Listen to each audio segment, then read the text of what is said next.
everyone, and welcome to part 2 of installing the electric fencing for the horses.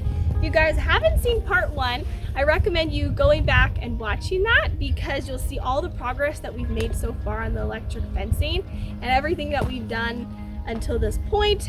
And so if you did see part 1, the last clip that you saw me in was me saying that I was going to install the solar fence charger on the wooden post, and I did get that done last night. So now what's on the itinerary is for me to use the fence tension kit, which is going to basically tighten both of the poly braid fence lines and get them tight enough where there isn't any give, and so it's more durable and functions like correctly with all the wind and crazy weather that we have here, because we don't want sagging fence lines. So that's what I'm going to do first. I'm going to learn how to use that kit because I've never done any of this before. And then the next step is to install the grounding wire to the already in the ground copper rods that I have. I have 3 of them in the ground. And then I need to connect that to the fence charger and then to the 2 lines of the fencing. So I'm hoping to get this done by tonight. I don't know if I will. I did say that last time, but I have high hopes, so I'm really hoping that I can get this done. So let's go finish this project. So I'm about to tighten this fence line with this tension horse safe braid fence tensioner kit. So I took the loop and put it around the wooden fence post right there with the carabiner attached. And then this is the black kind of yacht rope is what you're going to follow here with your eyes. And then this is the other side. So then there's this carabiner, right? But it's so stupid because this doesn't open further than that. So I couldn't fit this right here, this circle, this loop through there because it wouldn't open wide enough. So then I had to get another carabiner and attach it to the end, and now everything's working out. And then I put the poly braid through the top of this here, and now it hangs like that. So apparently you're supposed to just pull this and it's supposed to tighten the fence line. So let's see how this works.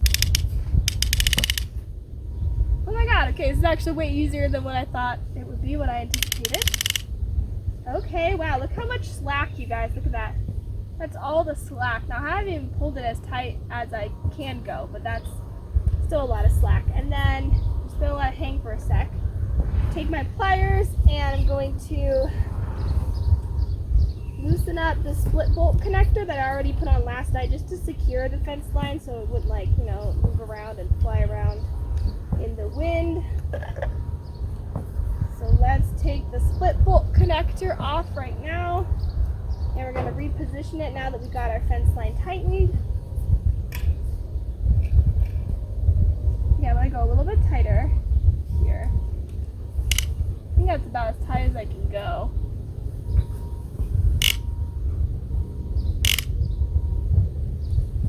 Spoke too soon. Okay, I feel like that's pretty darn good.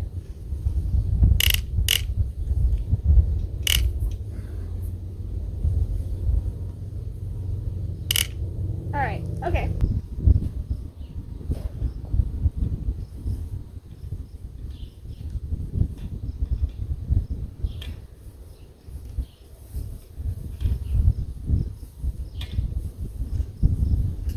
So the instructions say to release this tensioner, all you have to do is gently pull the same piece of rope that you're pulling to tighten the fence.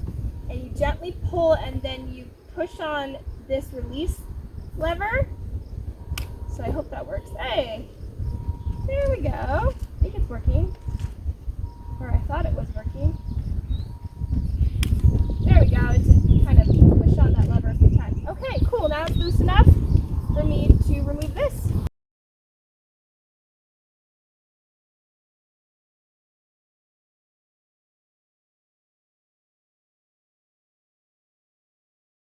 So now I'm going to take a piece of my electric tape and just tape it off the end piece about 2 inches from the split bolt connector where I want to cut it. And I'm going to put the tape on first before I cut to prevent this line from fraying. So let's see, we're gonna go with about like right there. we're just gonna keep that tape pretty tight. Wrap it around a few times. And then now that that's on there, now I can cut it up.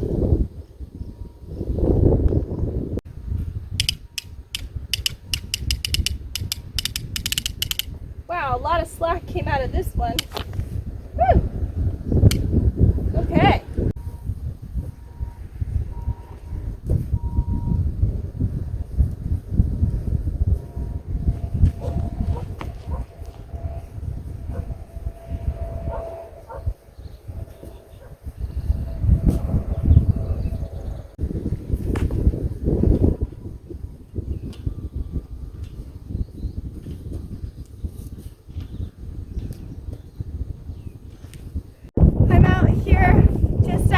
Burning the midnight oil. I think that's what they call it. Anyways, I am out here. It's like almost 9 o'clock and it's still bright out. So here's Ramo. So I'm gonna try as best as I can to start installing the ground wire to the copper rods. So let's see how much I can get done. So here is our Illuminati triangle. So we dug a trench and we put our copper grounding rods 10 feet apart on each corner or end of this triangle and dug about 8 inches down. And now we're gonna connect our wire to this right here. So you want the bolt part right here facing out, like away from the inside of your triangle. Like that. We have the insulated copper wire here, and the first thing to do is to basically strip it on just one end. So we're just going to try to get all the casing off of it.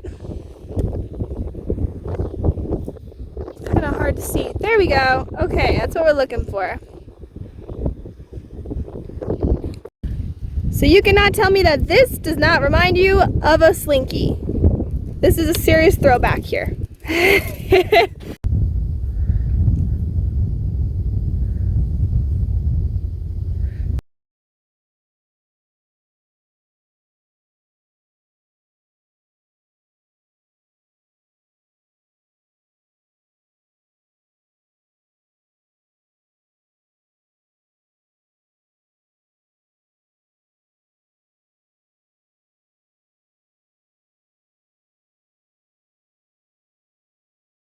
So it's the next night. I just finished feeding all the horses and I'm about to go work on the fence because it's finally cool enough for me to do so.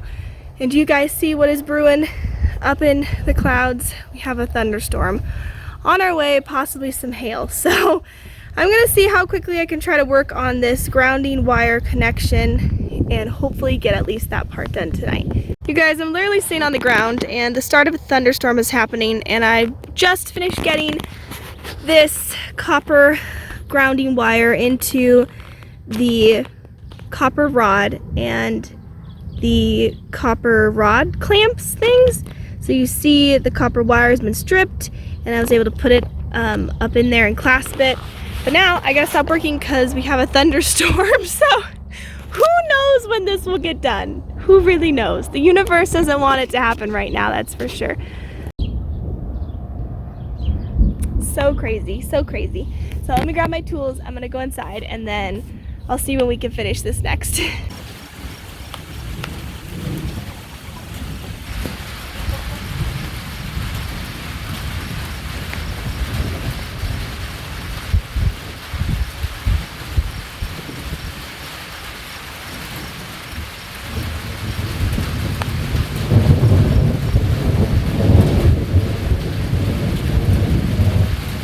Storms like these happen pretty often, and when they do, sometimes they're like fairly moderate, sometimes they're pretty severe, but they usually happen when you're least expecting it.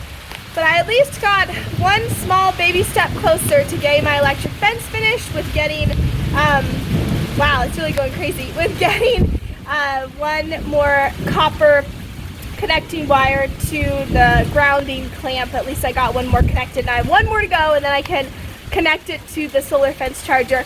But my solar fence charger needs to be solar charged for another day before I can even try to start it and have it energize or power up the electric fence, so I have to wait another day anyways. But for now, we sit and watch a wild storm.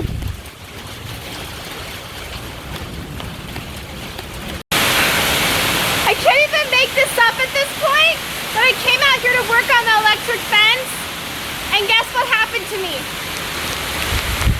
I'm soaking wet, and I was just walking out here, and it's a torrential downpour. Like, seriously! I just finished connecting the copper grounding wire to the 3 copper grounding rods. So I'm just going to walk you guys and kind of like talk you through this because it was difficult to film while I was doing it. But what we have here is a triangle shaped trench, and the trench is about 8 inches deep. And then we have 3 copper grounding rods that were hammered into the ground, which was a lot of work by Travis, so thank you, Travis. So we have one on this corner, right there, you see it sticking out. We have another one right there, and then we also have that one. So those were hammered into the ground, and then what I did is I started off by taking my copper grounding wire right here, and I stripped the end of it, twisted it at least 3 times, and then put the loop up inside the clamp. So that's a grounding rod clamp, and then I tightened it with pliers. And then I took that same strip of copper grounding wire and put it to my furthest rod, which is right here, and did the same thing. So you see the copper wire has been stripped, twisted, and stuck up under the clamp, and I tightened that with pliers too. And then I moved on and continued my wire all the way to this one, the last one, and did the same thing there. And I stripped it, twisted it, put it in the clamp, and then tightened it.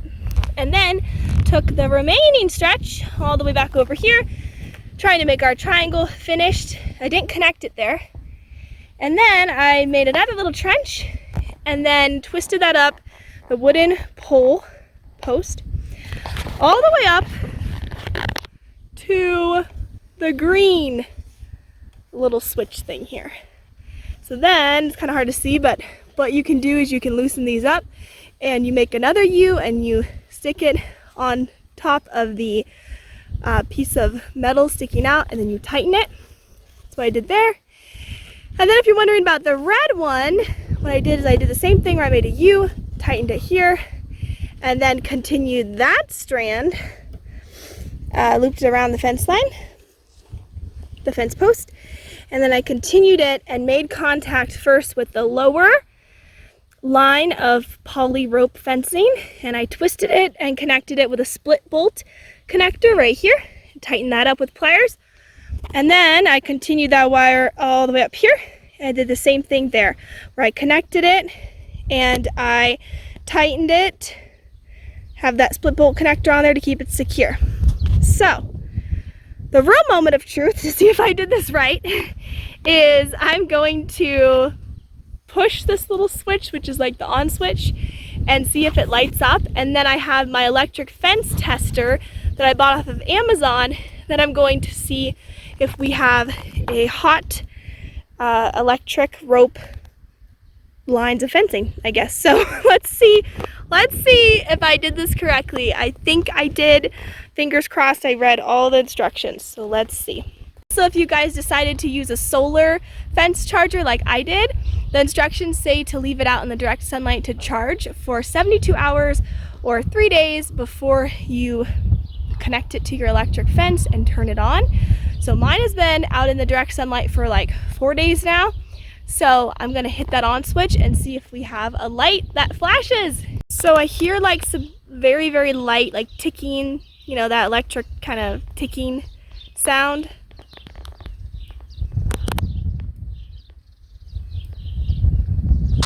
I don't know if you can hear that or not, but I don't think I see a light. So let's see what's going on. Okay, my fault. Actually, the light is flashing. I just couldn't see it from down here on this angle because I'm holding the camera like way up above my head. but it is flashing and I do hear the ticking noise. Now it's time for me to go get my electric fence tester. I've never used that before either. But I'm gonna see if that will help me figure out whether the fencing is actually hot and not dull. I'm currently over the moon excited and happy that this actually works. I've never installed any type of electric fencing before, so a lot of this was just self-taught and just by watching tutorials and reading, and I was able to figure it all out and it freaking works. So I'm so excited. This is a huge game changer, you guys, because the horses here, my 2 horses, and the one boarder I have, I used to have another boarder, but they are like so rough on fences. They don't respect them at all. And it was just so chaotic and stressful to have to constantly fix fence lines. And also because when we moved here, the previous owners had installed not really horse fencing. It was like horse safe fencing, but not tall enough. Like for horses, you need to have like at least 4.5 to 5 feet high fences to contain them, and this stuff was like 4 feet, and the horses were just leaning over the mesh fencing and breaking it and bending T-posts and a lot of crazy stuff. So this is going to save me a lot of time as well as stress, and I know that the horses are safe and contained, and I'm really proud of myself, to be honest. So this is a huge project that took a lot of time. And my phone died earlier, but I want to show you how to use the electric fence tester. I got this actually off of Amazon. It was really cheap. It was like 20 bucks. And it's not very high quality, but it does help me figure out whether the fence is live or not. We have our electric fence tester here, and then this is the grounding stake. So what you do first is you insert this grounding stake into the ground until it reaches this mark right here. And then carefully, only grabbing the plastic part, you gently place this hook on the fence line that you're going to test, and then it will light up. Now mine's kind of weird. I read on the Amazon reviews that sometimes it doesn't light up very well and you can't really see it, but it does work. So I'm going to show you this. Okay, the soil looks a little bit more moist here. So I'm going to take my grounding stake and insert it into the ground until that plastic mark. That went in so much easier.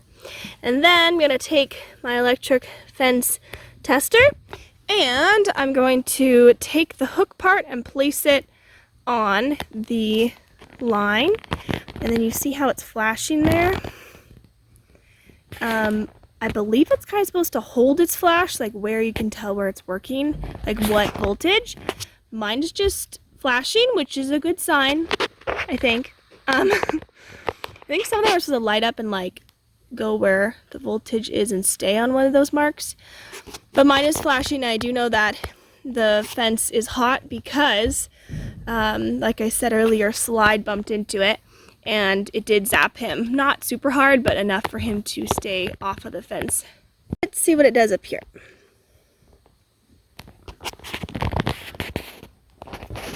Okay, well that's good. At least we know it's working. Before I end this video, I want to show you an entire overview of this fencing job that we did. So basically, it's kind of like an L shape. So you see the 3-side shelter, and I used a portion of it for this area where I fenced off, and so it goes all the way down. And keep in mind that between each wooden post is 30 feet.